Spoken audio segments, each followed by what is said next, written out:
ये कैसा इश्क है उर्दू ज़बां का, मज़ा घुलता है लफ्ज़ों का ज़बां पर, कि जैसे पान में महंगा इमाम घुलता है। नशा आता है उर्दू बोलने में, गिलोरी की तरह हैं मुँह लगी सब इस्तिलाहें, लुत्फ़ देती हैं।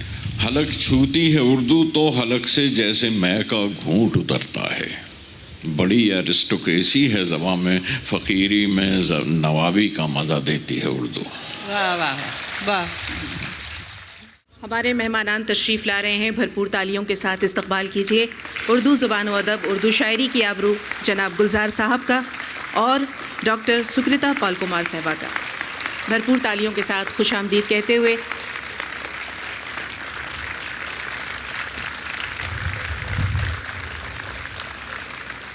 इस स्टेज के वक़ार को, इसके इफ्तिखार को दोबाला कर दिया। ख़वातीन व हज़रात, उर्दू ज़बान और गुलजार साहब को एक दूसरे से अलग करके देखना नामुमकिन है। उर्दू ज़बान व अदब ने हिंदुस्तानी सिनेमा और उर्दू शायरी से वाबस्ता गुलजार साहब को औजे कमाल तक पहुँचाया और ख़ुद गुलजार साहब की बदौलत उर्दू ज़ुबान वहाँ तक पहुँची जहाँ तक पहुँचना किसी ख्वाब से कम न था। जी हाँ, हमारी मुराद गुलजार साहब के नग़मे जय हो से है, जिसके लिए ऑस्कर अवार्ड आपके नाम से मोतबर हुआ। गुलजार साहब अफसाना निगार हैं, फ़िल्म डायरेक्टर हैं, स्क्रिप्ट राइटर हैं, मुकालमा नवीस हैं। अदब अतफ़ाल पर यानी बच्चों के अदब पर काफ़ी काम किया है आपने। आला पाए के मुतरजिम हैं। Sahitya Akademi award, Filmfare award, national film award, Padma Bhushan से लेकर ऑस्कर तक सब आपके नाम से मोतबर हो चुके हैं। आपके बारे में जितना कहा जाए कम है। बहुत कुछ कहने के तो इस ज़बान को ताकत नहीं है, यारा नहीं है। सिर्फ इतना ही कह सकते हैं कि हमने एक उम्र में क्या क्या न जहाँ देखे हैं। किसी शायर ने ऐसी ही किसी हस्ती के बारे में अपने जज्बात इन अल्फाज में कलमबंद किए हैं कि हमने एक उम्र में क्या क्या न जहाँ देखे हैं, आसमां देखे हैं और क़ारे नहा देखे हैं। दिल ने हर ज़र्रा के हमराह धड़कना सीखा, तब नवाओं में ये माना कि जहाँ देखे हैं। एक बार फिर गुलजार साहब को भरपूर तालियों के साथ खुश आमदीद कहते हैं। बहुत बहुत शुक्रिया। और गुलजार साहब के साथ इस गुफ्तगू में शामिल हैं, बहुत बड़ी सआदत है जो डॉक्टर सुकृता पॉल कुमार साहिबा के हिस्से में आ रही है। हमें अच्छी तरह याद है गुज़श्ता जश्न रेख्ता में ये जावेद साहब से हम कलाम थीं और इस बार डॉक्टर सुकृता पॉल साहिबा जो हैं वो गुलजार साहब के साथ शरीक गुफ्तगू होंगी। मारूफ़ अदीबा हैं, स्कॉलर हैं, क्रिटिक हैं, हसास शायरा हैं। इल्मी और अदबी ज़ौक़ आपको अपने वालिद से विरसे में मिला और जिसे आपने अपनी तख्लीक़ी सलाहियतों से मज़ीद जिला बख्शी है। विमेन स्टडीज़ के अलावा तर्जुमा निगारी में भी महारत है और हिंदुस्तान की सकाफ़ती रंगारंगी और अदबी पैराए को आपने बड़ी खूबसूरती के साथ कलमबंद किया है। तो हमारे इन दोनों मेहमानों को हम खुश आमदीद कहते हुए गुफ्तगू के आगाज़ के लिए आपसे हम गुजारिश करते हैं अपनी खूबसूरत गुफ्तगू का आगाज़ करें। शुक्रिया, बहुत बहुत शुक्रिया। और उर्दू के बारे में बात करते हुए डर लगता है, लेकिन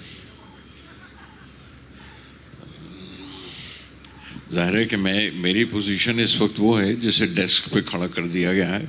टीचर पूछेंगी तो मैं बताऊंगा और ईमानदारी से बताऊंगा। जावेद साहब सामने रखते हैं, सामने बैठे हैं, तशरीफ़ रखते हैं यहाँ, और ज़बान खोलते डर लगता है उनके सामने, क्योंकि मैं बम्बई में इन्हें बहुत परेशान करता हूँ और सुबह सुबह फ़ोन करके इनसे उर्दू के अल्फाज के मानी पूछता हूँ, उनके हिज्जे ठीक करवाता हूँ लिखते वक्त। और अब इम्तिहान में शामिल हूँ, इजाज़त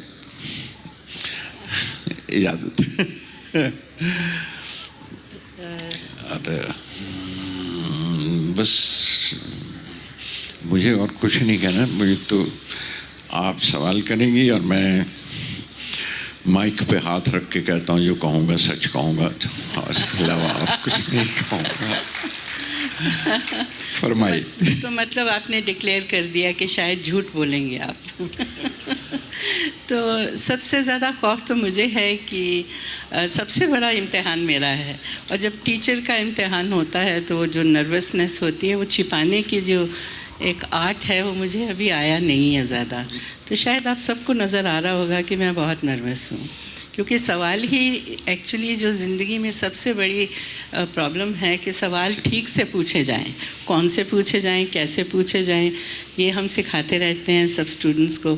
तो क्यों ना आप भी आंसर्स के बजाय सवाल भी आप ही पूछिए और आंसर भी आप ही कीजिए, तो अच्छा रहेगा। तो मुझे लगता है कि ये जो सबसे पहले हम आपकी नज़्म से ही शुरू करते हैं कि जिसका उन्वान, इस सेशन का उन्वान भी वही है, ये कैसा इश्क है उर्दू ज़बान का, और ये लिया गया है आपकी नज़्म से ही। तो क्यों ना हम उससे ही शुरू करें ताकि एक माहौल बने और आहिस्ता आहिस्ता सवाल जवाब फिर शुरू होंगे। इश्क ही से शुरू करते हैं, बिल्कुल वो सही है। लेकिन मैं एक शुक्रिया और ड्यू है जो सराफ साहब से कहना चाहता हूँ, और दीगर तमाम साहिबान से जो रेख्ता के साथ जुड़े हुए हैं।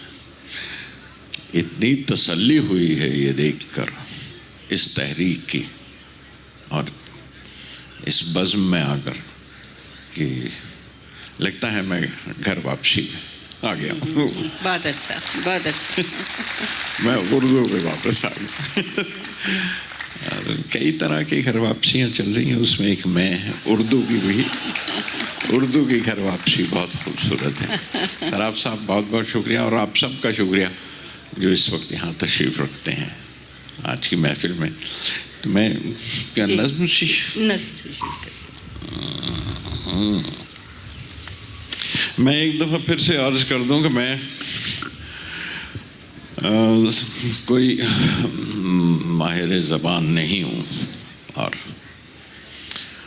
उर्दू धक्का पेली और कोहनियाँ मार के और छड़ियाँ खा के सीखी मौलवी साहब से स्कूल में, और वो यहीं दिल्ली में यूनाइटेड क्रिश्चियन स्कूल में। 8वीं जमात में हाफ ईयरली एग्जामिनेशन, मौलवी ने पूरे स्कूल के सामने पर्चा दिखाया था कि मैंने अपनी ज़िंदगी में किसी को अंडा नहीं दिया है, देखिए। और वहाँ से मेरी उर्दू की शुरुआत हुई थी, और मुझे याद है कि सालाना इम्तिहान में मैं अपनी क्लास में फर्स्ट आया था उर्दू में। और पढ़ना वहाँ से शुरू किया। मैं 10वीं तक नहीं जाना चाहता था कि इसकी किताब बहुत मोटी है, 10वीं तक कौन जाएगा। तो उसके बाद तकसीम और कॉलेज में आगे उर्दू नहीं थी, तो ज़िद के मारे बस सिर्फ उर्दू ही में लिखूँगा, उर्दू ही में पढ़ूँगा। आज तक उर्दू रस्मुल ख़त में लिखता हूँ, उर्दू रस्मुल ख़त में पढ़ता हूँ। तो मेरा इश्क जो है उर्दू ज़बान से कुछ इसी तरह है, और ये सही टाइटल दिया आज के सेशन को। ये कैसा इश्क है उर्दू ज़बान का, ये कैसा इश्क है उर्दू ज़बां का, मज़ाक घुलता है लफ्ज़ों का ज़बां पर कि जैसे पान में महंगा क़िमाम घुलता है। तो मैं कोई बड़ी ज़बानदानी से काम नहीं ले रहा हूँ, अपनी ईमानदारी से जैसा महसूस होता है वही कह रहा हूँ।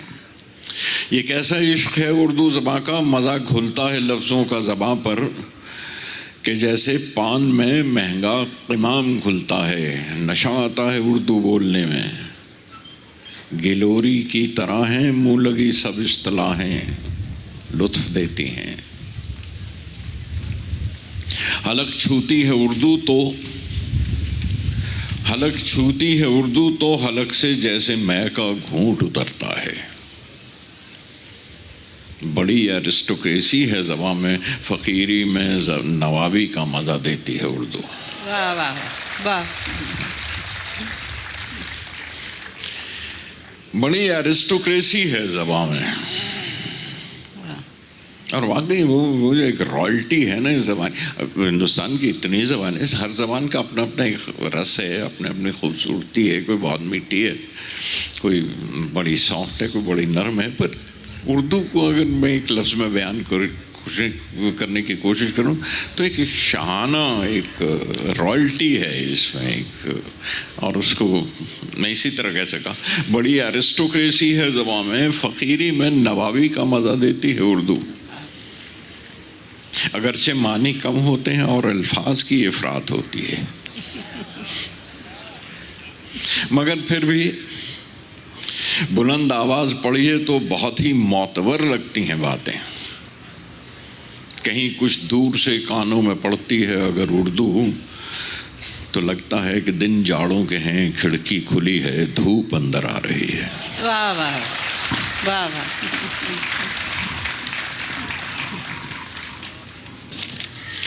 बुलंद आवाज़ पढ़िए तो बहुत ही मोतबर लगती हैं बातें। कहीं कुछ दूर से कानों में पड़ती है अगर उर्दू, तो लगता है कि दिन जाड़ों के हैं, खिड़की खुली है, धूप अंदर आ रही है।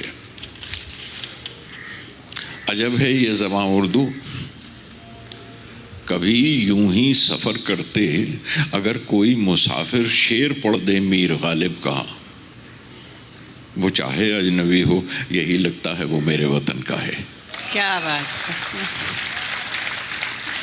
अजब है ये ज़बां उर्दू, कभी यूं ही सफ़र करते अगर कोई मुसाफिर शेर पढ़ दे मीर गालिब का, वो चाहे अजनबी हो यही लगता है वो मेरे वतन का है। बड़े शाइस्ता लहजे में किसी से उर्दू सुनकर क्या नहीं लगता कि एक तहज़ीब की आवाज़ है उर्दू, कि एक तहज़ीब की आवाज़ है उर्दू। बहुत अच्छा, बहुत अच्छा। एक गुलजार साहब, ये जो आपने ये नज़्म लिखी, ये तो आहिस्ता आहिस्ता आपके अंदर रची बसी एक ज़ुबान जो है उसको आर्टिकुलेट किया आपने, उसको एक डेफिनेशन भी दिया जैसे नज़्म के तौर पे। तो मुझे ये पूछना है आपसे कि ये जो उर्दू ज़ुबान हमारे हिंदुस्तान में जैसे जन्मी पली, उसको अच्छी तरह से ब्रीड किया गया बहुत नरिशमेंट के साथ, और फिर 1947 हैपेंड, तो उसके साथ आज़ादी और पार्टीशन दोनों चीज़ें जुड़ी हुई हैं। तो मुझे आपसे ये पूछना है कि वो पार्टीशन का कंटेंट आपके नज़मों में भी आता है और कहानियों में भी आता है, लेकिन ज़ुबान के ताल्लुक़ से जो 1803 में हुआ था फोर्ट विलियम कॉलेज में, एक तरह का पार्टीशन हुआ था हिंदी उर्दू का, जो अंग्रेज़ों ने किया। तो उसको जब आप देखते हैं तो वो ज़ुबान का जो पार्टीशनिंग है, क्या आपको लगता है कि 1947 में जो ऑफिशियल डिसीजंस लिए गए थे, जैसे कि उर्दू को एग्ज़ाइल कर दिया गया, कहा गया कि ये हमारी कंट्री में नहीं है ऑफिशियली, और वो नहीं, पाकिस्तान ऑफिशियल में नहीं था एग्ज़ाइल, उर्दू का एग्ज़ाइल ऑफिशियल नहीं था, वो पॉलिटिकल था जी। तो उसका भी कहीं आपने इजहार किया है नज़्म में, कहीं जो वो दर्द है, या कहीं कोई नज़्म में है कहीं, या जहाँ आप देखते हैं कि वो पार्टीशनिंग ऑफ द लैंग्वेज, कोई तहज़ीब का पार्टीशन तो नहीं हुआ, हो भी नहीं सकता, लेकिन जो हिंदी यहाँ और उर्दू वहाँ, और गांधी का कहना कि गांधी जी ने तो कहा कि हिंदुस्तानी होनी चाहिए, और आप भी उसका काफ़ी इस्तेमाल करते हैं। तो वो आपको लगता है कि जो आप चाहते थे कि, या करते भी हैं, कि हिंदुस्तानी की एक ट्रेडिशन जो है वो बने, और उर्दू और हिंदी को उतना ना पार्टीशन किया जाए जितना कि ऑफिशियली या पॉलिटिकली किया जाता है? जी, मैं हिस्टोरिकली उसको ऐतिहासिक तौर पे इतना एनालाइज करके नहीं देख पाता हूँ, लेकिन ये ज़रूर है कि अगर रहन सहन तहज़ीब वक्त बदले तो ज़बान अपने आप बदलती है जी। और जैसा ये एक सियासी हादसा हुआ 47 का, तो एक लंबे अरसे तक प्रेजुडिस में, एक तरह की ज़िद में, और जीते रहे लोग, नहीं ये पाकिस्तान को गया, ये पाकिस्तान को, इसको मत छुओ, नहीं ये हिंदुस्तान का हिस्सा, उसे छुओ मत हमें।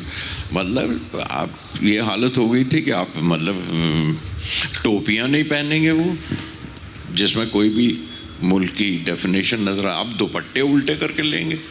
तो एक ज़िद और एक प्रेजुडिस का माहौल पैदा हो गया था। लेकिन वो सियासत कुछ भी करे,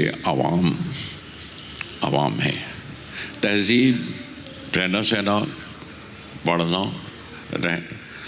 वो सारे के सारा आवाम से बनता है और आवाम ही से आता है।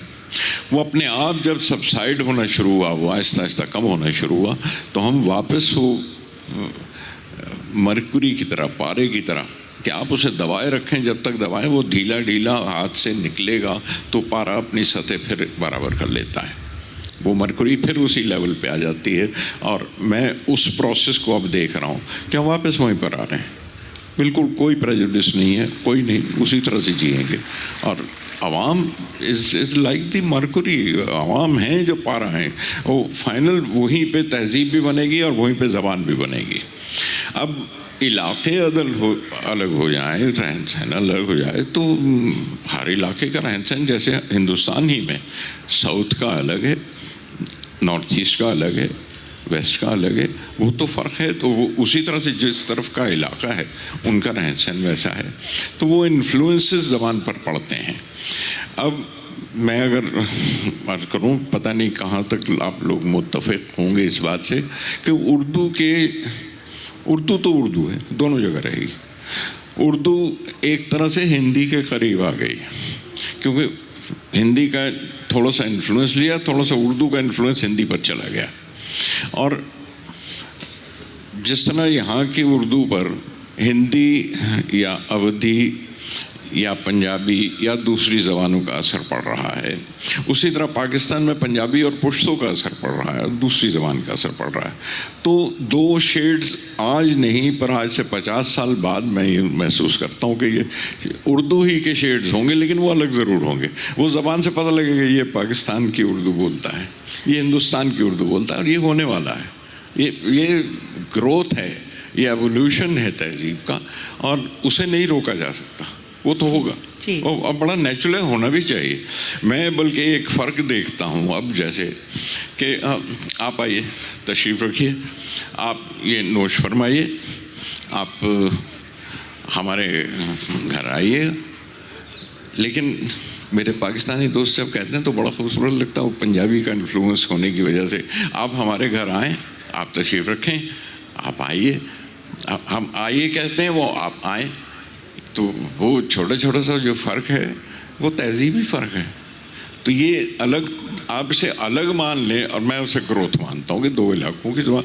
और उर्दू के लिए तो बहुत लकी है, उर्दू के पास तो कोई वतन ही नहीं था, कोई जगह ही नहीं थी, कोई रियासत नहीं थी, कोई सूबा नहीं था। आज उर्दू के पास एक वतन है, we feel proud about it. Urdu को वतन मिल गया, जिसे हम पाकिस्तान कहते हैं, है ना। उर्दू को एक जगह मिल गई, मुल्क मिल गया। तो एक जो पहचान बनती है ज़ुबान की, जो टेरिटरी के साथ जो जुड़ी हुई है, जैसे तो वो तो हम हिंदी के बारे में भी कहेंगे कि there are many Hindis in this country. जैसे बंगाल में हिंदी बोली जाएगी तो अलग से होगी। और मतलब आप तो हिंदुस्तान ही में देखिए तो भी आप एक उर्दू नहीं बोलते, तो आप एक हिंदी भी नहीं बोलते हैं, आप एक मराठी नहीं बोलते हैं, आप एक अंग्रेज़ी भी नहीं बोलते हैं। कोई भी ज़बान, उसके इलाकाई असर तो पड़ते हैं हर ज़बान के, आप एक ही जगह पे एक ही मुल्क में रहते हुए भी। तो इसमें कोई प्रेजुडिस की बात नहीं है। I think I would welcome it कि हाँ ठीक है, उर्दू का एक और शेड है।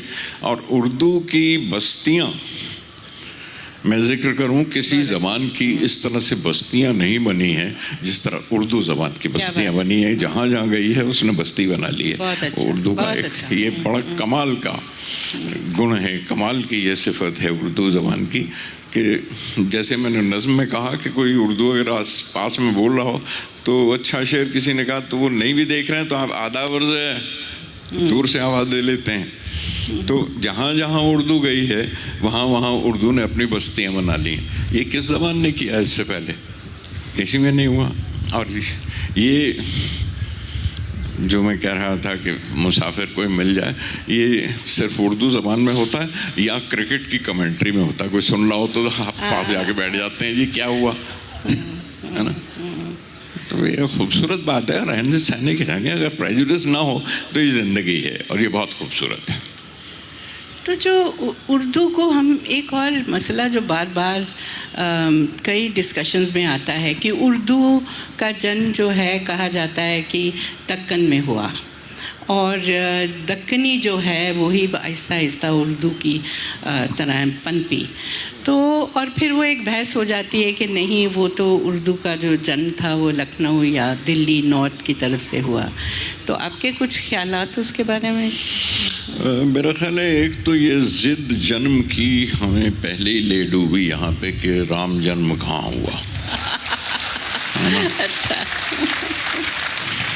अब राम है ना बसे हुए सब जगह, क्या ज़रूरत है आपको उसकी इतनी ज़िद की, है ना? कि ये और अब गौतम बुद्ध कहाँ जन्मे थे, कहाँ पे जन्मे थे? तो क्या तिब्बत और चाइना छोड़ देगा? वहाँ बुद्धिज़्म नहीं रहेगा, ये जापान में नहीं रहेगा, कहाँ कहाँ फैला हुआ। अब जन्म को लेके खामखा अगर उसको मसला बना, वो मसला नहीं है, हिस्टोरिकल नॉलेज है, अगर आप रखना चाहें तो अच्छी बात, तो उसमें कोई लड़ाई की वजह तो नहीं। अब जन्म हुआ हिंदुस्तान में है, आपको लखनऊ में लगता है या दक्कन में लगता है, तो उसको दक्कन को हम दक्कनी कहते हैं। उस ज़बान को जो शुरू में उर्दू की एक पहली शक्ल थी, और जहाँ से रेख्ता नाम भी सुना उससे पहले, जिसका गालिब भी जिक्र करते हैं, कहते हैं कि रेख्ता में तुमसे पहले भी कोई मीर भी था, रेख्ता के तुम ही उस्ताद नहीं हो गालिब, सुनते हैं पहले कोई मीर भी था। इस तरह का शेर है, इस वक्त सही याद नहीं। तो मीर खुसरो एक और, उनके यहाँ भी वो मिला, तो दोनों का इम्तिजाज मालूम होता है ज़बान का। तो और ये एक प्रोसेस है, ये ऐसा नहीं है कि ओवरनाइट एक आदमी ने कर दिया तो हो गया, ये एक प्रोसेस है। और वो शुरुआत कहाँ से हुई है उसकी जड़ कई बार तो हमें बड़े बरगद की भी पता नहीं लगती कि कहाँ से आकर ये बड़ा बरगद बना है। पर वो बड़ा बरगद है ज़रूर, बहुत बड़ा बरगद है। जड़ आप ढूंढ लीजिए, जिसको तलाश है वो कदर करे। एक किताबी ज़ुबान जो बनती जाती है उर्दू या हिंदी, जब किताबी हो जाती है, स्कॉलरली जब हो जाती है, तो उसमें देखा जाता है कि अक्सर वोकेबलरी जो है वो ज़्यादा पर्शियनाइज्ड हो जाती है, हिंदी जैसे ज़्यादा संस्कृताइज्ड हो जाती है, ऑफिशियलीज़ भी एक उसकी बन जाती है। तो उर्दू का तो नाम ही, और रेख्ता जब कहते हैं तो एक मिक्स्ड लैंग्वेज जैसे है। तो उसे मुझे याद आया आपकी वो जो नज़्म है किताबें शायद, जी हाँ, तो वो पढ़िए भी। और ये भी मुझे लगता है कि इस पे गौर करना चाहिए कि जानबूझकर हम लोग ख़ास तौर पे जो स्कॉलर्स होते हैं वो करते हैं, क्रिटिक्स एंड स्कॉलर्स, भाषा को ज़्यादा एक्सट्रीम खींच के ऑफिशियल और जार्गन बनता जाता है, तो अदब उसको तोड़ता है। तो किताबें पढ़िए और दिखाइए कैसे तोड़ रहे हैं आप भाषा।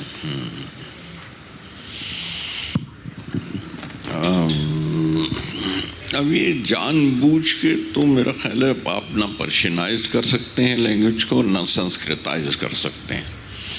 वो कुछ डेफिनेशंस के लिए, कोई एजुकेशनल पर्पस के लिए कुछ टर्म्स बना सकते हैं आप, और वो भी आहिस्ता आहिस्ता डिज़ोल्व हो जाता, आहिस्ता आहिस्ता वो अपनी नई शक्ल लफ्ज़ की बन जाती है। कोई भी अपना लफ्ज़ बना लेते हैं। मुझे याद है कि रज़ा गुप्ता साहब, कालिदास रज़ा गुप्ता साहब जो माहिर गालिबियात, उनसे एक दफ़ा बात हो रही थी, तो एक दफ़ा फ़ोन करके मुझे कहा, तो पंजाबी में कहने लगे कि एक घ्यो बेचण आया सी मेरे को, घी बेचने आया था।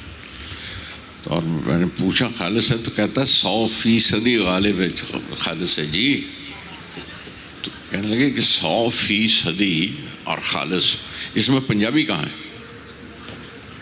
तो आप कर लीजिए ना उसे पर्शियनाइज। वो तो उन्होंने अपने लहजे में उसको पंजाबी बना लिया, और 100% गालिब, 100% खालिस है जी, एक ओ लगा लिया और एक जी लगा दिया एंड में, तो बन गए पंजाबी हो गई। तो आप संस्कृताइज कर लीजिए या उसे पर्शियनाइज कर लीजिए, वो लहजा आपकी आवाम में से फिर वहीं रहन सहन से पैदा होगा और वहीं से निकल आएगा। किताबें हैं, नज़्म सुनेंगे आप? जवाब मिल गया आपको? जी बहुत बहुत शुक्रिया। बहुत दफ़ा पढ़ी, आप फिर बर्दाश्त कर लीजिए।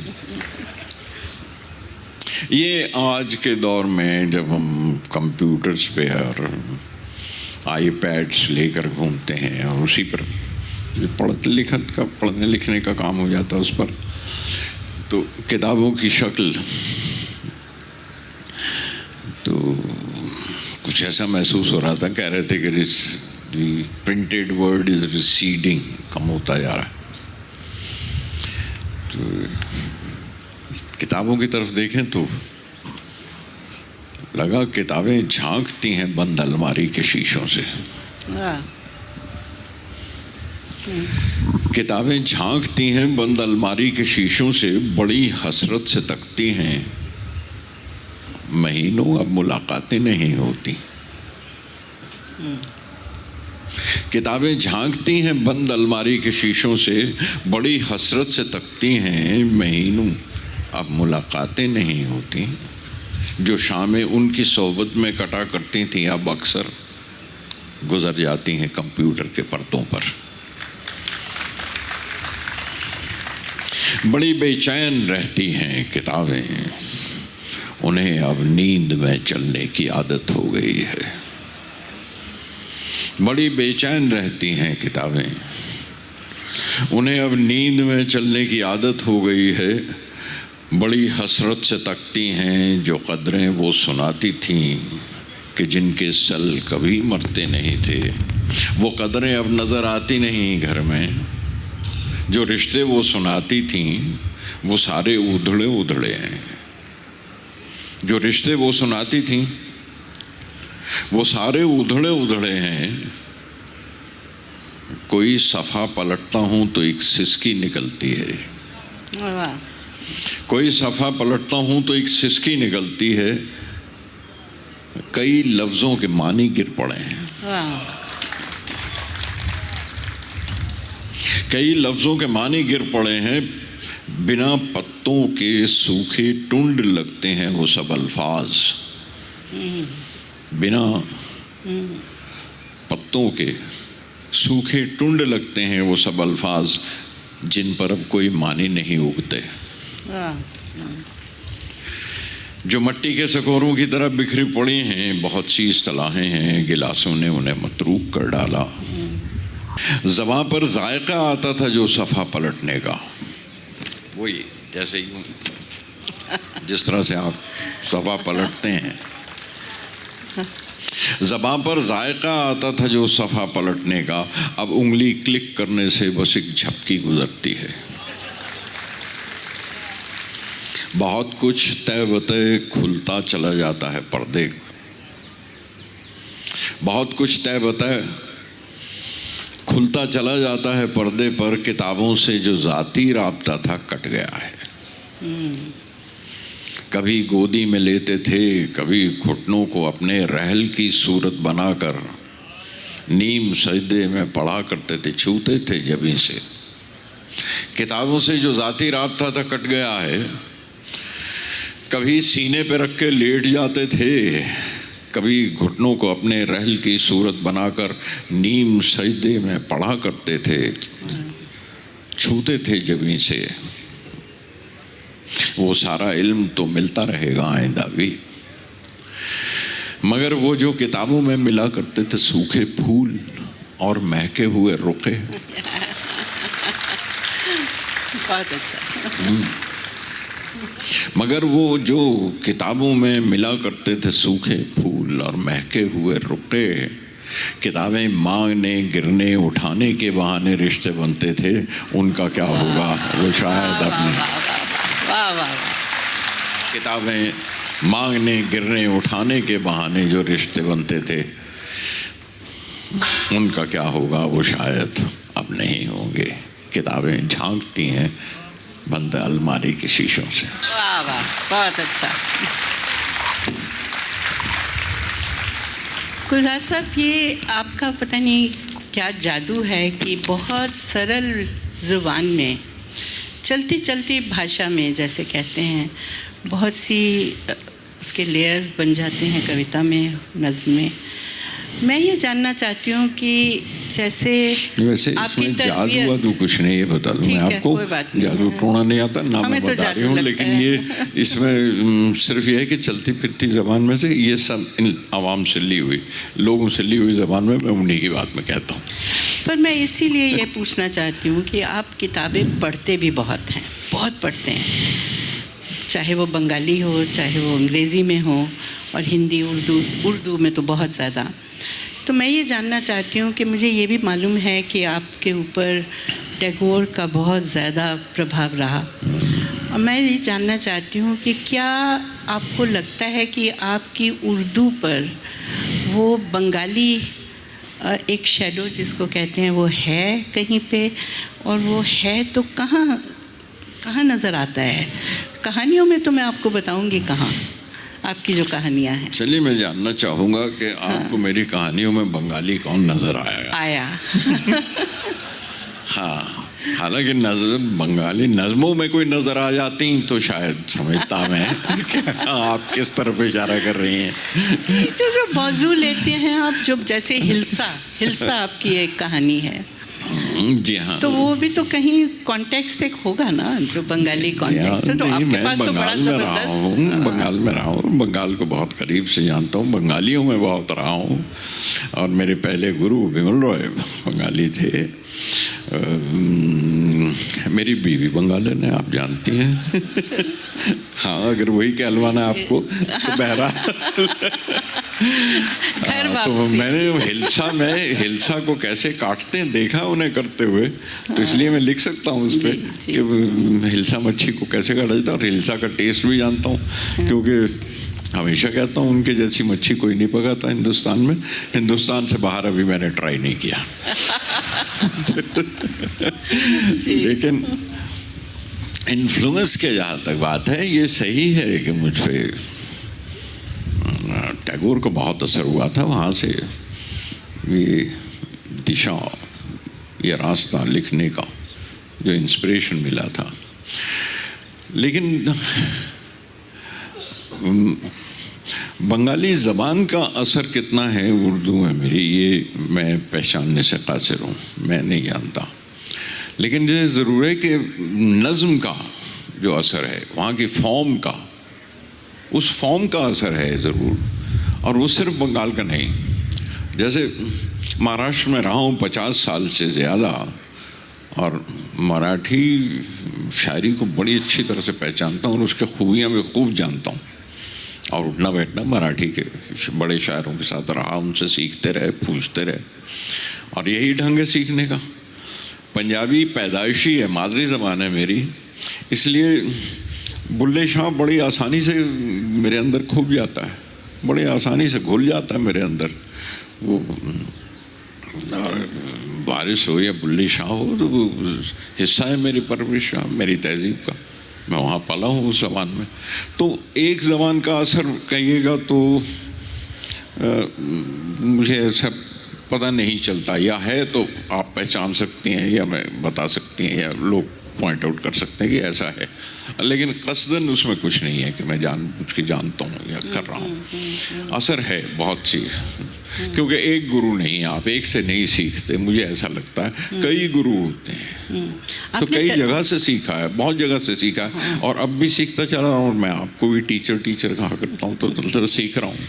आप तर्जुमे बहुत करते हैं, तो उससे भी, और मैंने देखा है कि जैसे जो भी जिससे भी आप प्रभावित होते हैं, कोई भी कारण मिल जाता है आपको, तो आप उसमें लग जाते हैं, फिर वो तर्जुमा वन आफ्टर द अदर करते हैं, और वो जब तक एकदम जज्ब नहीं हो जाता, और फिर इट्स नॉट इवन ट्रांसलेशन, उसको शायद ट्रांसक्रिएशन कहा जाएगा जो आप करते हैं। तर्जुमा करना फिर एक आदत और एक प्रोसेस है आपकी अपनी स्टडी का, मुताले का, कि मैं जैसे मराठी में कुसुमाग्रज उनको ट्रांसलेट किया है, और कई बरस लगाए वो करने में। दिलीप चित्रे, वंदा जी, विंदा करंदीकर, उनका ट्रांसलेशन करना, और कुलाटकर, बहुत बड़े शायर हैं ये मराठी के, उनको ट्रांसलेट किया। तो ये एक प्रोसेस है सीखने का भी और बांटने का भी, शेयर करने का भी। टैगोर ट्रांसलेशन उनका किया है, बंगला के दूसरे पोइट्स का ट्रांसलेशन किया है जो आज के शायर हैं उनका भी ट्रांसलेशन, सुभाष मुखोपाध्याय में बहुत पहले ट्रांसलेट किया था। तो ये एक स्टडी का रास्ता भी है कि आप जब सीख रहे हैं तो सिर्फ ऊपर ऊपर सतही तौर पे नहीं सीख रहे हैं, आप सतही तौर पे नहीं पढ़ रहे हैं उसे कि पढ़ के सफ़े पलट लिए और या अंडरलाइन कर लिया। तो ये तर्जुमे करने से, अनुवाद करने से, ट्रांसलेशन करने से एक तो आपकी स्टडी मुकम्मल होती है, दूसरा आप शेयर करते हैं लोगों के साथ कि एक ज़बान से दूसरी ज़बान में कि वो बांटे बगैर आप नहीं समझे। हिंदुस्तानी लिटरेचर की शक्ल अगर देखनी हो, वो हिंदुस्तानी शायरी का, हिंदुस्तान की शायरी का अगर एक चेहरा बनाना चाहें तो आप किसी एक ज़बान से नहीं बना सकते। तो आपको मालूम तो होना चाहिए वैसे भी कि अब दूसरी जगह दूसरी ज़बानों में, मलयालम में क्या लिखा जा रहा है, तमिल में क्या लिखा जा रहा है, गुजराती में क्या लिखा जा रहा है। तो जब तक आप ये नहीं जाने तो वरना आप अपने ही इहाते में खुश हैं और कि नहीं बस इतना ही है, बस मैं उर्दू के लिए भी कहना चाहता हूँ कि ये उर्दू बहुत जगह ट्रांसलेट हो रही है, इसमें कोई शक नहीं, उर्दू का लिटरेचर। लेकिन उर्दू में बाहर से कितना आ रहा है ये बड़ा ज़रूरी है जानना, और बड़ा ज़रूरी है ये याद रखना, क्योंकि वरना वो ज़बान बढ़ेगी नहीं आगे जी। तो बाहर वर्ल्ड लिटरेचर उसमें शामिल होना। जैसे सेठ साहब बैठे हुए सामने जिन्होंने बहुत बड़ा काम किया है और वो बांटा है उन्होंने, और हिंदुस्तान को बाहर बांट दिया है, और बाहर से उनके जो इन्फ्लुएंसेस हैं यहाँ पे ला के दिए हैं। तो हमने विक्रम जी से भी सीखा तो उनसे भी पता चला। तो सीखना चाहें आप तो है, तो सब तरफ की खिड़कियां खुली रखनी पड़ेंगी, अपने एंटीनास पूरे खोल के रखने पड़ेंगे अगर सीखने का शौक है। तो ये तर्जुमे मैंने सिर्फ तर्जुमे करने के लिए नहीं किया, फिर अब जो किया है मैंने, जो लेटेस्ट जो अभी कर रहा हूँ, जिसके 5-6 साल 7 साल हो गए करते करते, अब एक वॉल्यूम मुकम्मल की है, पोएम अ डे 365 में मैं आज की बिल्कुल टोटली कंटेम्प्रेरी पोइट्री, बहुत अच्छा, जिसमें उस्ताद टैगोर, इकबाल, गालिब वो शामिल नहीं हैं, आज की टोटली कंटेम्प्रेरी। विक्रम जी की एक पोएम भी है उसमें, तो उसमें कि हिंदुस्तानी अंग्रेज़ी हिंदुस्तानी ज़बान है, अब एक हिंदुस्तानी अंग्रेज़ी का एक कैरेक्टर बन गया है। तो वो उसमें मैंने करीब 400 नज़में ट्रांसलेट की हैं हिंदुस्तान की तमाम ज़बानों से, 32 ज़बानें और 270 शायर। क्या बात 32 ज़बानों से 270 शायर उसमें ट्रांसलेट किए हैं। और उसमें एक काम किया है ताकि जब मैं कहता हूँ कि हिंदुस्तान की तमाम ज़बानें हैं, तो मैंने उसके ताकि ज़बान, अदब, लिटरेचर में कोई बाउंड्री ना रहे, मैंने वो सरहदें भी खोल ली जहाँ जहाँ हम अपनी ज़बानें बांटते हैं। जैसे पंजाबी हम बांटते हैं पाकिस्तान के साथ, उर्दू पाकिस्तान के साथ बांटते हैं, तमिल नीचे बांटते हैं, बांग्लादेश के साथ बांग्ला बांटते हैं, तो वो भी सरहदें खोल के, ताकि ये कहीं इसमें बंटवारा नज़र ना आए। बहुत तो अच्छा, वो एक काम किया उसके अंदर। तो it's called a poem a day. तो 300 तक ये तर्जुमे वाकई आपने ठीक कहा कि मैं बहुत करता हूँ, पर कोई चीज़ अच्छी लग जाए और दोबारा अच्छी लगे और फिर तीसरी बार पढ़ो, जी चाहता लेट्स शेयर इट, तो इसलिए भी करता हूँ। पर आपने एक वजह नहीं बताई, जो आपने मेरी शायरी जब तर्जुमा किया और मैं बहुत घबरा गई थी जब इन्होंने, गुलजार साहब ने मेरा एक पूरा वॉल्यूम नहीं सेलेक्ट किया, और मैं घबरा इसलिए गई क्योंकि गुलजार साहब जो क्रिएट करते हैं तर्जुमे के नाम से, तो वो मेरी पोइट्री को कैनिबलाइज ना कर जाएं, ये मुझे डर था। और वाकई इतना बढ़िया तर्जुमा हुआ वो। और जब मैंने पूछा कि क्या वजह है कि आप कर रहे हैं, तो आप अपनी ज़बान से बताइए। हाँ, नहीं, इनकी नज़में अक्सर पढ़ता था और हाथ में आ जाती थी, बीच बीच में पढ़ते पढ़ते हाथ आ जाती थी, कोई ये नज़म भी पढ़ी, और ये लगता था कि ये पूरी की पूरी पंजाबन एक लिख रही है, और ये अंग्रेज़ी में क्यों लिख रही है, ये अंग्रेज़ी में बन रही है बात, वो बेबे को बेबे कह के ग्रैंड माँ कहने से नहीं बेबे बनती। वो जब भैंस का जिक्र करती हैं, और भूरी भैंस, अब ब्राउन बुफेलो कह के तो नहीं हो सकता ना। तो मुझे लगा ये फंसी हुई है, तो she should be brought home. तो इसलिए इनको लेकर आया मैं। आप वापस आइए और ये देखिए कि असली आपकी नज़्म तो यहाँ पड़ी हुई है। आप तो, मैं आपको बताता हूँ आपकी नज़्म ये है, आप तो खामखा अंग्रेजी में ट्रांसलेट कर रही हैं, सोचती हैं पंजाबी में और लिखती हैं अंग्रेजी में, तो ऐसा क्यों कर रही हैं आप? मैंने बहुत समझाया गुलजार साहब को कि ये जो अंग्रेज़ी है ये हमारी बाइलिंगुअल लैंग्वेज है, इसमें दो कल्चर्स फैल रहे हैं और एकदम मिली जुली भाषा एक बन सकती है, लेकिन वो बहस जारी रहेगी और हमारे बीच में वो रहती है बात। तो मैंने उसका टाइटल रखा पोएम्स कम होम, और अब मैं उसको क्वेश्चन कर रही हूँ कि होम कौन सा है? दो होम्स भी तो हो सकते हैं। पता नहीं आपके होंगे, मेरा तो एक ही पैदाइशी घर है। तो ये और तो मेरा पैदाइशी घर दीना है, पाकिस्तान में है। ठीक है जी। तो अब मेरा ख्याल है कि हम इसी से चलते हैं राइटर्स कॉन्फ्रेंस। टाइम है कि अब और एक आप नज़्म पढ़िए।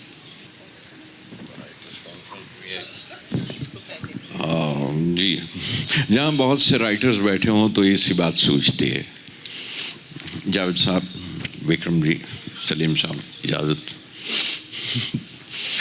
कि राइटर्स कॉन्फ्रेंस में कैसा लगता है? अब ये कोई बहुत सीरियस बात नहीं, मैं ऐसे ही चश्मे मोटे लगा लेता हूँ, बात इतनी सीरियस नहीं होती मेरी। उबलती हांडियाँ, अब हांडी उबलती है, बुड़बुड़ करती है ऊपर का, जब वो ढक्कन खड़खड़ खड़खड़ करने लगता है तो भाप निकलना चाहती है। That is what happens with every writer. जब अंदर से वो भाप निकलती है तो उसे कहना चाहता है, तो वहाँ से आवाज़ निकलती है। तो मुझे लगता है ये कुछ तो कॉन्फ्रेंस थी फ्रैंकफर्ट में, तो उबलती हांडियाँ और इतनी सारी, सभी ने जिंदगी चूल्हे पे रखी है। बहुत अच्छा।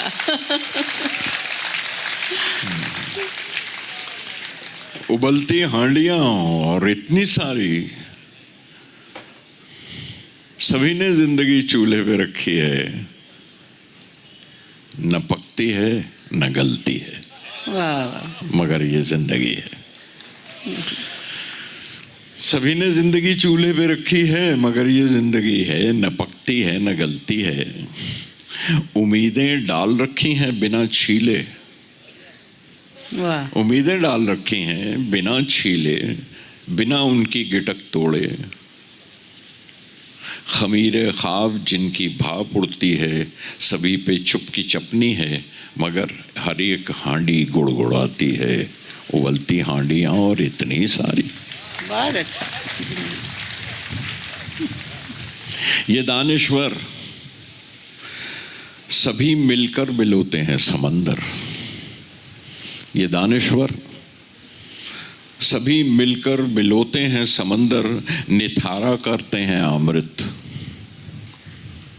You know the mythological reference to it. ये दानिश्वर सभी मिलकर बिलोते हैं समंदर और निथारा करते हैं अमृत, मगर तिड़की हुई कुंभी में कुछ रुकता नहीं है। जो भरते हैं वो बह जाता है पानी में। उबलती हांडियाँ और इतनी सारी, इतनी सारी। बहुत अच्छा, बहुत अच्छा, बहुत अच्छा। हाँ, सिर्फ गालिब को याद करने के जी, जी, लिए बिल्कुल। दो नज़्में छोटी सी वो पेश कर रहा हूँ ताकि बात मुकम्मल कर सकें। एक उनका सुनी होगी आपने भी, बल्ली मारा के महल्लों की वो पेचीदा दलीलों की सी गलियां। बहुत अच्छा। बल्ली मारा के महल्लों की वो पेचीदा दलीलों की सी गलियां, और सामने टाल के नुक्कड़ पे बटेरों के कसीदे। गुड़गुड़ाती हुई पान की पीकों में वो वाह वाह वाह वाह, वो जो पीक पान की होंठों में लेके, आप बेहतर कर सकते हैं मुझसे। वाह वाह वाह वाह।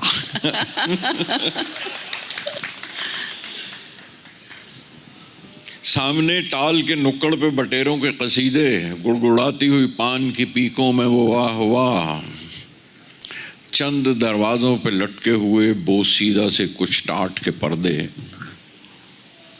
एक बकरी के ममियाने की आवाज़, एक बकरी के ममियाने की आवाज़ और धुंधलाई हुई शाम के बेनूर अंधेरे, और धुंधलाई हुई शाम के बेनूर अंधेरे ऐसे दीवारों से मुंह जोड़ के चलते हैं यहाँ, चूड़ी वालान के कटरे की बड़ी भी जैसे अपनी बुझती हुई आंखों से दरवाजे टटोले।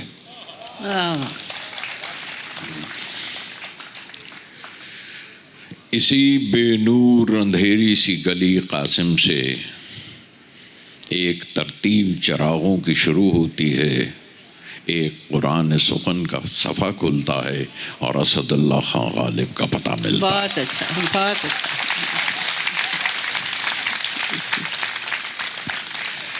और अगर आप वहाँ गए हैं, आपने देखा हो वो घर, और अब वहाँ म्यूज़ियम बन रहा है।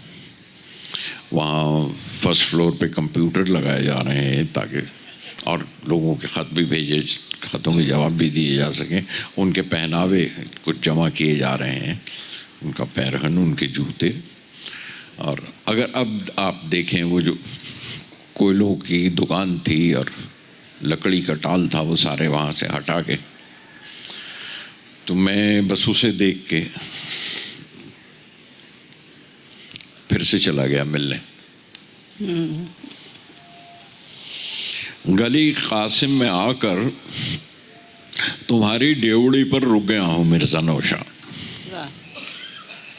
गली कासिम में आकर तुम्हारी डेवड़ी पर रुक गया हूँ मिर्ज़ा नौशा, तुम्हें आवाज़ दूं पहले चली जाएं ज़रा पर्दे में उम्र आओ तो फिर अंदर कदम रखूं।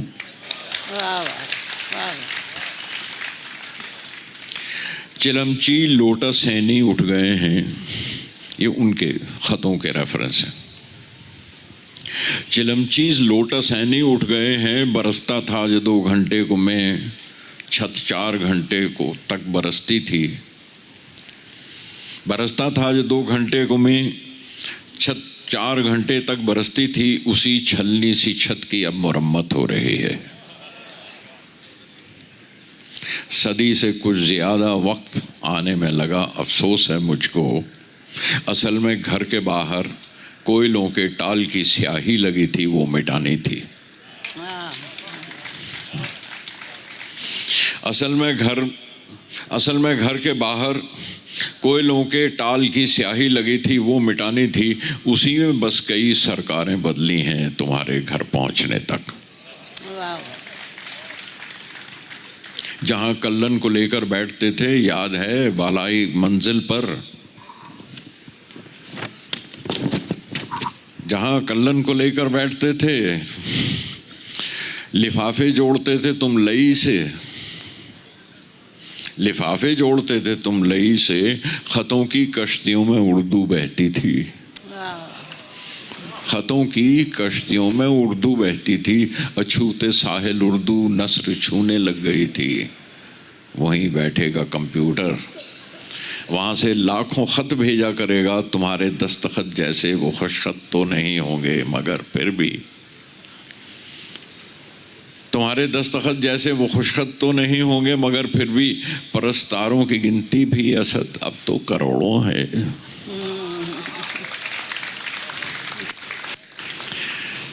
तुम्हें तो याद होगा, मसौदा जब रामपुर से, लखनऊ से आगरा तक घूमा करता था,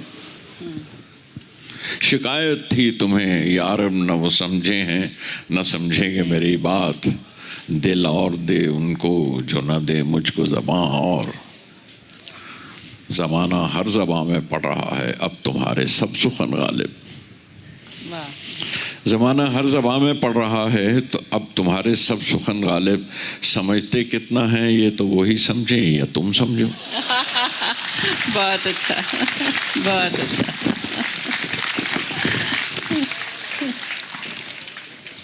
समझते कितना है ये तो वही समझें या तुम समझो। यहीं शीशों में लगवाए गए हैं पैरहन अब कुछ तुम्हारे, यहीं शीशों में लगवाए गए हैं पैरहन अब कुछ तुम्हारे, ज़रा सोचो तो किस्मत चार गिरा कपड़े की अब गालिब। कि थी किस्मत ये उस कपड़े की, गालिब कब गरेबां होना। कि थी किस्मत ये उस कपड़े की, गालिब का गरेबां था।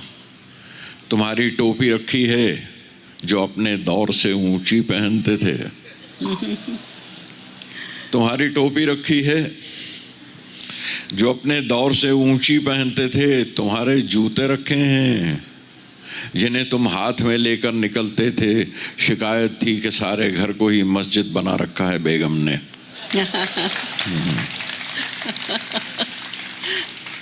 तुम्हारा बुत भी अब लगवा दिया है ऊंचे कद देकर। तुम्हारा बुत भी अब लगवा दिया है ऊंचा कद देकर। जहां से देखते हो अब तो सब बाजी शाय अतफाल लगता है। जहां से देखते हो अब तो सब बाजी चाहे अतफाल लगता है। सभी कुछ है मगर नोशा, अगरचे जानता हूँ हाथ में जुनबिश नहीं बुत के। तुम्हारे सामने एक सागर व मीना तो रख देते। तुम्हारा बुत भी अब लगवा दिया है ऊंचा कद के। जहां से देखते हो अब तो सब बाजी चाहे अतफाल लगता है। सभी कुछ है मगर रोशा, अगर जानता हूँ हाथ में जुनबिश नहीं बुत के। तुम्हारे सामने एक सागर व मीना तो रख देते। बस एक आवाज़ है जो गूंजती रहती है अब घर में। न था कुछ तो खुदा था, कुछ न होता तो खुदा होता। डबोया मुझको होने ने, न होता मैं तो क्या होता। बहुत अच्छा गाना साहब, बहुत अच्छा। आपने तो गालिब को घर घर पहुंचाया और उसके बाद फिर ऐसी नज़में जो आ रही हैं, और ये मुझे लगता है हाल में आपने शायद लिखी है। ये हाल में लिखी है शायद, ये पुरानी है। दोबारा जब आप गए हैं वहाँ, तो कुछ ये लेगेसी जो है गालिब का बार बार दखल देना, दखल नहीं एसिमिलेट करके, जैसे आपने वो लेगेसी को आगे बढ़ावा दिया उसको। मुझे लग रहा है कि ये जश्न रेख्ता में जो इतने ज़्यादा नौजवान भी बैठे हुए हैं, ये कहीं पे ये अगर आगे लेगेसी और चलती है तो आपका इसमें कंट्रीब्यूशन बहुत ज़बरदस्त है। गुलजार साहब, आप जानते हैं ये क्या? You proud of it? आपके अंदर एरोगेंस तो बिल्कुल नहीं है, लेकिन ये ह्यूमिलिटी बहुत अच्छी लगती है। नहीं, if you are proud of it I like it. लेकिन ये ज़रूर है, इतना ज़रूर कहूँगा ख़ास तौर पर जश्न रेख्ता पे बैठे हुए कि गालिब, मीर, नासिख, मोमिन, उर्दू के लिए हवाले हर वक्त ये बड़े क्लासिकल हैं जो देते हैं हम। लेकिन उर्दू सिर्फ वही नहीं है। 19वीं सदी तक, 20वीं सदी तक आने तक भी उर्दू ने बड़ा काम किया और 21वीं में भी कर रही है। तो इन हवालों से भी आगे निकलिए। इस दौर के बड़े शायर जो हुए हैं वो भी इसी तरह से पढ़ाए जाने चाहिए जिस तरह से गालिब और मीर को आप पढ़ते आए हैं। Faiz Ahmad Faiz should be a part of your text today. ये बाद के जो शायर हैं और इस दौर के प्रोग्रेसिव मूवमेंट में अख्तर उल-इमान, सरदार जाफरी, ये बहुत बड़े शायर हैं अपने दौर के जो उस दौर में आए हैं। इनकी बारी आनी चाहिए आपको ये हवाले लेकर भी। और ये आगे आज तक के लिटरेचर को उर्दू अब तक उसी तरह से ज़िंदा है और उसी तरह से उतनी ही ताकत के साथ ज़िंदा है। उसकी एनर्जी उर्दू की कम नहीं हुई है।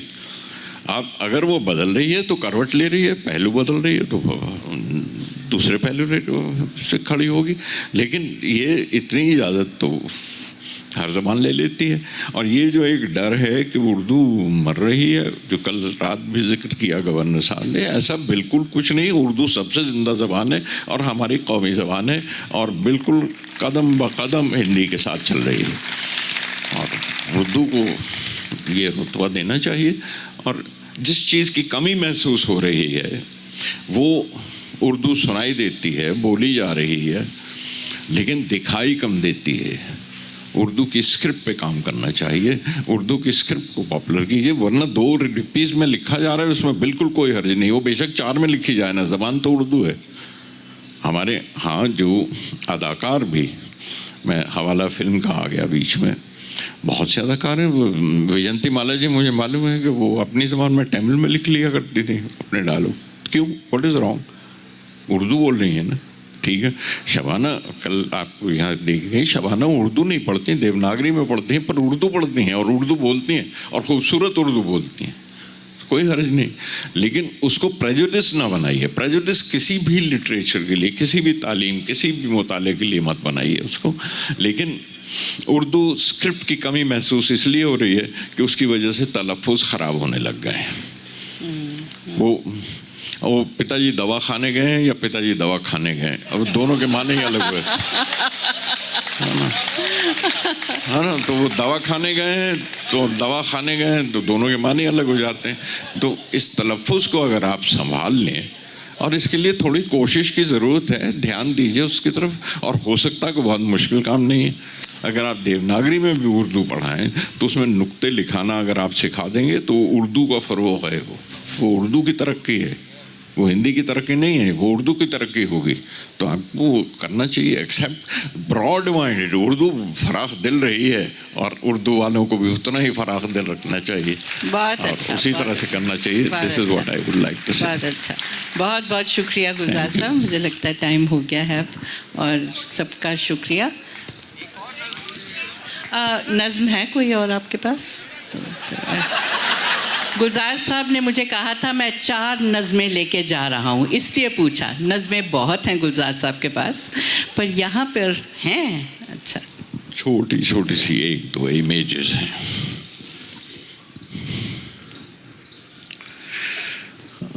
सलीम साहब का गूंगे की बात करें,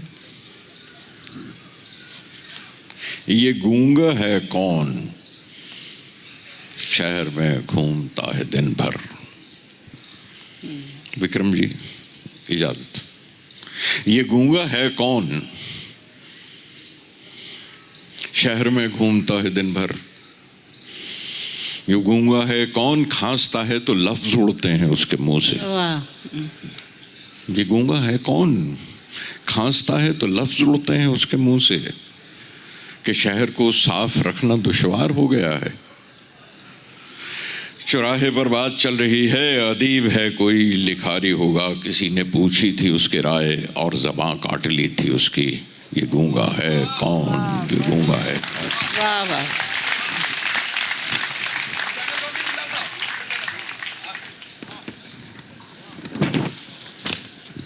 ये गूंगा है कौन, शहर में घूमता है दिन भर। ये गूंगा है कौन, खांसता है तो लफ्ज उड़ते हैं उसके मुंह से, कि शहर को साफ रखना दुश्वार हो गया है। चौराहे पर बात चल रही है, अदीब है कोई लिखारी होगा, किसी ने पूछी थी उसके राय और ज़बां काट ली थी उसकी। ये गूंगा है कौन, ये गूंगा है कौन। वाह, बहुत अच्छा।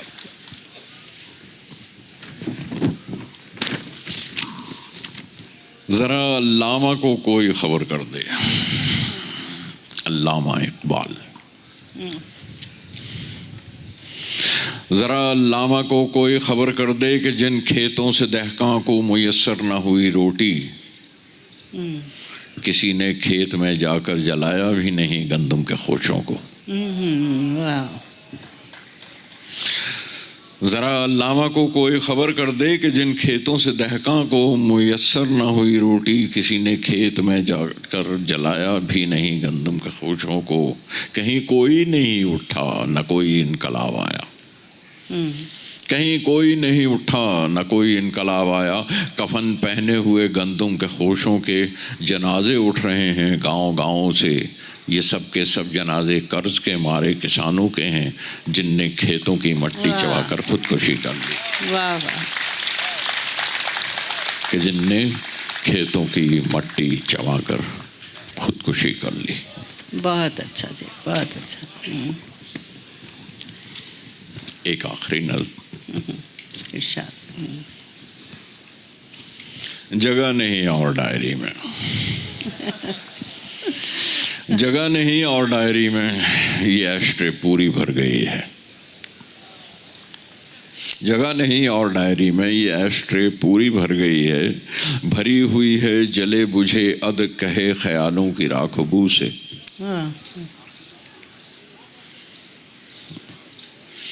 भरी हुई है जले बुझे अध कहे ख्यालों की राखबू से।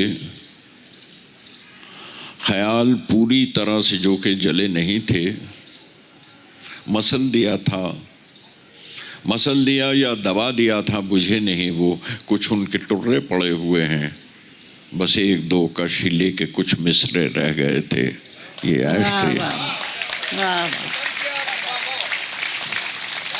कुछ उनके टुर्रे पड़े हुए हैं, बस एक दो कश ही लेके कुछ मिसरे रह गए थे।